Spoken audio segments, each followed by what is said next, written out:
So, hello and welcome back to the Saskatchewan Wildlife Federation's Youth Conservation Leadership Speaker Series. I'm Chelsea, and today I'm here with Sarah Ludlow from the Nature Conservancy of Canada to discuss her role as a conservation science coordinator and GIS analyst. So, welcome on the show, Sarah. Thanks for coming on today.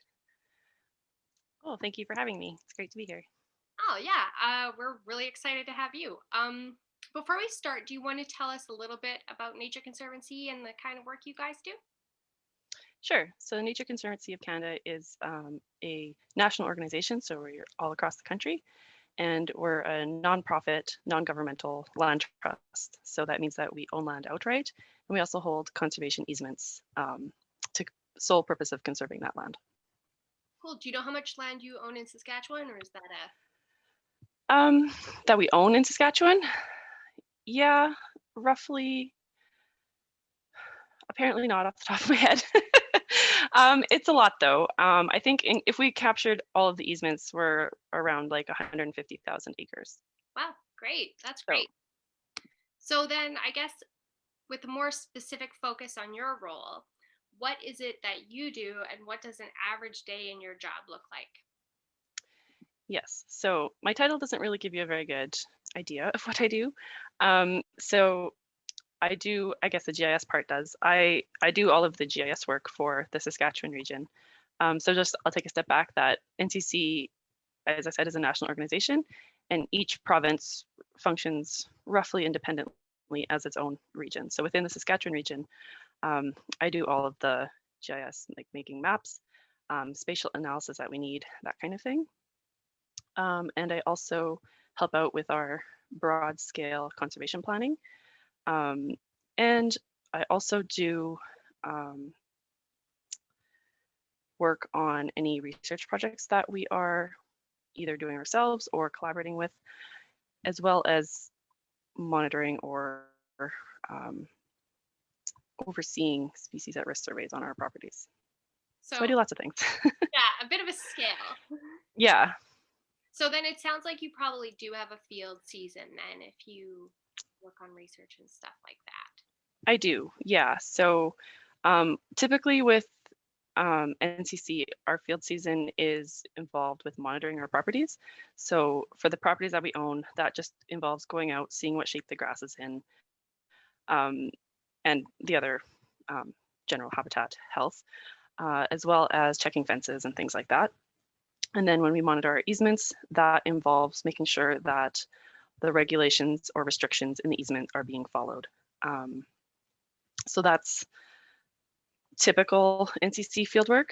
I sometimes help out with those, like if I am in the area kind of thing, or need to do something somewhere and I'm going to be going by a property, I'll stop in and do that property inspection on my way or after kind of thing. So I do a little bit of that. And then I also do, like I said, the species at risk surveys. So that involves point counts on a few of our properties. And we also have a bit of a grassland bird sort of monitoring program, might be a bit generous. We'll call it a plan on our larger grassland properties. So doing those as well as I run the MAPS bird banding station that NCC Saskatchewan has. So that's a nice fun activity as well. So yeah, I get to get outside lots in the summer, and it's great. And for anybody who has never done birding or anything like that, can you just explain what a point count is? Yes, very good question. So a point count is going to a set location and standing in that spot for a predetermined amount of time and counting all of the birds you see or hear in that time window. Cool. And is that like a skill you could pick up just from school, or are there different programs that you can kind of take part in to get a skill like that? You, depending on the school, some some might teach you that if it has like a field component to an ornithology class, or if you're at a like a tech college and they usually have a stronger field component, so they might teach you those sorts of skills as well. Another good way to get that type of experience is to volunteer or get like a field assistant job on like a grad student research project or something like that. Okay, so yeah, like speaking of kind of schooling and different ways that you could go about getting the background, what career path, like what education path led you here? Yes, so I have a master's of science in biology, and my project was focused on birds. I guess there's going to be a theme here. Yeah, so, so specifically, I looked at the effects of oil and gas development on grassland songbirds, specifically their density and reproductive success. So that did involve an aspect of we didn't do point counts, we did a very similar type of survey, um, but you still had to know the bird songs and follow the protocol, etc. So if you wanted to learn how to do point counts and you don't have access to, a research assistant job or a formal class or anything like that that's going to teach you it, you can just teach yourself. If you learn, listen to the bird calls and be able to identify that when you hear that song, you know that that's a Vesper sparrow and not, say, for example, a Savannah sparrow or whatever the case may be. So if you're training for one of those jobs or if you're in that class, you're going to have to do that anyway. And there's lots of really good resources to help you do that. If you just go into Google and you go to Nature Instruct, that'll bring up a website and it's a list of birds for all of North America, and it lets you look at pictures, listen to a variety of songs by that species, and essentially it'll help you learn how to identify those birds by sight and sound, which is what you need to do to be able to do point counts or other types of bird surveys. It's free. You can make little quests or quizzes and you can make lists of certain species. So if you only wanted to stay focused on grassland birds, you could pull out all those species and only highlight those. Or if, let's say you want to be real ambitious and do like some like boreal warblers or something, then you could do that as well. So, but yeah, so back to my schooling. So yeah, master's in biology. I also have two bachelor's degrees, both in science, one in biology and one in geography. I got a lot of my GIS skills from actually doing GIS during my master's project. So like with my geography degree, it had a very heavy GIS focus as well. So I had some foundation going into my master's that it wasn't completely from scratch. Yeah, so that's a sort of tangential summary of my education. So yeah, it seems like, you definitely would have to keep your grades up and be able to make your way through university or some kind of a post-secondary program. Yeah, so bachelor's at university, or if you wanted to get like a diploma type thing at a like Sask Polytech or other, I don't know of any other ones offhand, but smaller tech college type places. Yeah, for sure.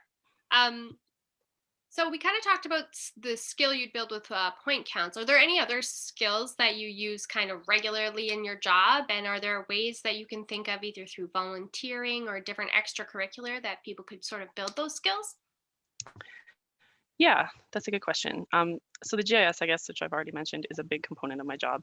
And so just in case you don't happen to know what GIS is, that's an acronym. It stands for Geographic Information System. And there's multiple different programs you can use to do that type of mapping and displaying spatial data and doing spatial analysis. So GIS is a nice summary of that whole system. So yes, I do lots of GIS. I also do writing. So I know I'm like science is definitely my strong point, but like English and the humanities and all that is still really important. And you need to have very strong writing skills to be able to do, well, science, I guess. effectively. Being able to write a report. So like, for example, I talked about how we do monitoring on our different properties or on the easements. Every time somebody goes and does a monitoring visit, they have to write a monitoring report. And so being able to do that effectively and in the style that's needed. So that's the other thing, is so having the foundation that you can, string like a coherent sentence together, but also then being able to adapt to write in, like, let's say, formal scientific writing, but then also maybe a little less formal, but still technical, in a monitoring report or something like that. So being able to kind of switch styles as well. Yeah. Yeah. Um, well, I mean, I think that's been sort of a theme that we've heard throughout all of our interviews so far, was that writing is a real heavy component just based on reporting, right? Hmm. Is that something they taught you in school? Yes. So I took, well, I'm fortunate in that the like K to 12 school I went to was really good at like instilling that foundation of just like, I guess, writing into you. So when I went into undergrad, I I had the English classes, and then once you get into further along in like the biology programs, they do teach you how to write like a lab report. So they're not going to teach you the actual basics because they're going to assume that you learned that elsewhere or in your English classes. Um, but they do teach you the basics of how to write technical reports and how to do scientific writing. And when I say scientific writing, I mean like an actual like peer-reviewed paper. There's a very specific way that those are written, and um, yeah, so they do teach you that, like at the university level. And so yes, I was definitely taught that, and it's something that everybody can learn. Um, I think like if you want to be a better writer, reading honestly is a very big help. So even if it's a novel, like it doesn't have to be the most boring book on botany or whatever it is. If you want to read a novel, Botany. hey, I like botany, but I like do too. it's not great reading material unless you're like, needing something specific out of it. But yeah, so like just reading in general will make you a better writer. So that's, I guess, Nice. something you So can do. when you started schooling and Hmm. you said, okay, I'm going to go into bio, or what was the other thing you said you took? You took biology and Geography. geography. So did you know this is what I want to do, or was there another job you were kind of thinking about going into? And as you've gone through this job, are there other careers that you've kind of seen that you didn't know exist that you thought, oh, that seems pretty cool? Um, yeah, so when I first started university, I had no idea what I wanted to do. I knew what sort of things I liked, and so I picked classes based on what I liked. Um, I started off in arts actually, so like I just enrolled into the Faculty of Arts and didn't know what I wanted to do, etc. So like I was like, well, we'll start here. And then I ended up taking a bunch of very science heavy courses because that's what I was interested in. And then they're asking me, it's like, so we see these, you're not taking the science courses designed for art students, you're taking the actual science courses. Is that, you know, More perhaps we should interesting? reevaluate here. Yeah, so I switched over to science at that point, and then so I'd like taking um, intro classes, and I think that's a good starting point. Like if you have no idea what you want to do, and you know you want to go to university, because it isn't for everybody as well. But if you want to go to university and you have no idea what you want to do, take a whole bunch of classes. And if you think you like something, take the intro class for that. Maybe you'll end up hating it and you would never ever want to take another class in that subject. So it's a really good way to, I guess, narrow it down a bit. And once you find something, you're like, oh, hey, who knew I really, really love physics? I don't personally, but people do. And so then you keep you keep taking classes in that. And then another, I guess, advantage of taking like a wide spread, at least in the start, because you do have to narrow it down eventually, um, is it just makes you more well-rounded. And so like if you take like the intro, like social science or humanity classes. It helps round you out as a scientist, because science doesn't happen in a vacuum. And there's so many socioeconomic and political and human factors that affect it. So having at least a basic grasp on how some of those things work and what they are will help you with science. And that's also the point of the electives. So in a degree, but I don't know if I answered your full question. You had kind of a multi-part one, so if you could repeat Yeah, maybe some of actually, that. you kind of answered my next question. I think Oh, that okay. what you said was really good advice. And my next question was going to be, is there any advice that you would give someone who is thinking about a career in conservation? Yeah. So like I was saying, yeah, try lots of stuff. See what actually like speaks to you and what feels like something you'd want to keep doing. Because there's no point taking years of schooling in a subject that you hate. People do it. It's not worth it. Find something you actually enjoy. Another piece of advice I would give is don't be afraid to work hard. Like, it's going to be work. Nothing is ever going to be handed to you. That maybe sounds really harsh and negative or cynical, but it's hard work, and you have to be willing to put in that effort. The upside is, if it is something that you enjoy, even though it's hard work, it doesn't really feel like a chore. So yeah, I guess there's that whole like cliche, like if you find a job you love, you won't work a day in your life. It's like, no, it's always going to be work, but it just won't feel like it as much. It'll be Yeah, worth it. it'll be worth it. Exactly. Yeah, definitely. So there's something really rewarding about having worked for something and then seeing the result and achieving something. So yeah, I guess be prepared to work hard, but like I was saying, if it is something you enjoy or you're interested in, then it won't actually maybe feel as much as like work as it could. All right. Well, that was the end of my questions. Is there anything that you wanted to add? um, I'll maybe just add that if you're interested in like a career in conservation or ecology or anything sort of nature related, there's lots of volunteer opportunities that you can do that'll help you gain the skills that you would need in some of those sort of jobs. Um, I can just like sort of the so okay, make a sentence. The I have a very strong bird background, as we've discussed, and so I'm going to give a bunch of examples about birds. But the learning your bird songs or learning how to identify birds by sight and sound is just a good skill, and it's also just really fun. And there's lots of volunteer projects, citizen science or community science, that you can participate in that'll help you improve those skills. So it's something that you're bettering for yourself, but you're also contributing to something at the same time. And so those are really good ways to sort of tick multiple boxes, get you some experience. You're contributing to something larger, and it's fun. So Well, great.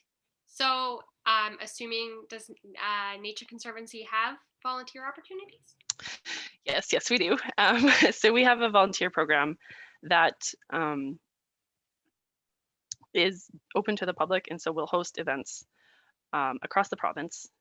Usually most of them are in the summer, but we do have some in spring and fall, depending what they are, maybe 1 or 2 in the winter.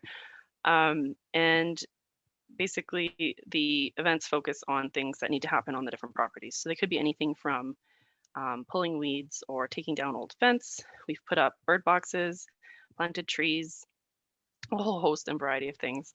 And they're a really good opportunity to go see a different part of the province that you might not have been to before. It's a good chance to come and talk to NCC staff. If there's things about like, NCC or what we do that you want to know, it's a really good opportunity to do that. And then it's also really good to just meet other people who have similar interests to you. Because if you're coming out because you like nature, odds are they do too. So, you can make some new friends. Okay, great. Well, that is it for today. If anyone has any questions for Sarah, they can forward them to us and we'll forward them along to you. Other than that, thank you again for coming on this series, and we hope to talk to you soon. Sounds good. Thanks again.